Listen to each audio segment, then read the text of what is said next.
బంగాళాఖాతంలో మరో అల్పపీడనం ఏర్పడబోతోంది. దీని ప్రభావం రాబోయే 24 గంటల నుంచి ప్రారంభమవుతుందని చెప్తున్నారు. సో వరుసగా బంగాళాఖాతంలో ఏర్పడుతున్న అల్పపీడనాలు కోస్తా తీర ప్రాంత వాసులను భయాందోళనకు గురిచేస్తున్నాయి. ముఖ్యంగా ఆంధ్రప్రదేశ్, తమిళనాడు వాసులను భయాందోళనకు గురిచేస్తున్నాయి. మొన్నే ఒక అల్పపీడనం భయపెట్టింది, ఇప్పుడు మరో అల్పపీడనం ఏర్పడుతోంది. మొన్న ఒక అల్పపీడనం, అంతకుముందు తుఫాను, ఇప్పుడు మరో అల్పపీడనం. రాబోయే 24 గంటల్లో బంగాళాఖాతంలో మరో అల్పపీడనం ఏర్పడబోతోంది. ఇది క్రమంగా బలపడబోతోంది.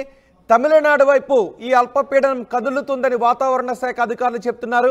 ఇందుకు ముందే మనం చూసాం, వరుసగా ఏర్పడుతున్న అల్పపీడనాలతో కోస్తా వాసులు భయాందోళనకు గురవుతున్నారు, చాలా ఇబ్బందులు పడుతున్నారు. ఇప్పుడు మరో అల్పపీడనం ఏర్పడుతుంది. దాని ప్రభావం ఎలా ఉంటుంది, ఎటువైపు కదులుతుంది, ఎక్కడ తీరాన్ని తాకుతుంది, తీరాన్ని దాటే సమయంలో ఏం జరుగుతుంది, ఎలాంటి తుఫాన్గా ఇది మారే అవకాశం ఉంటుందనే భయం వ్యక్తమవుతుంది. ఇది క్రమంగా బలపడుతూ తమిళనాడు వైపు కదులుతోందని వాతావరణ శాఖ అధికారులు చెప్తున్నారు. దాని గమనాన్ని నిశ్చితంగా పరిశీలిస్తున్నారు.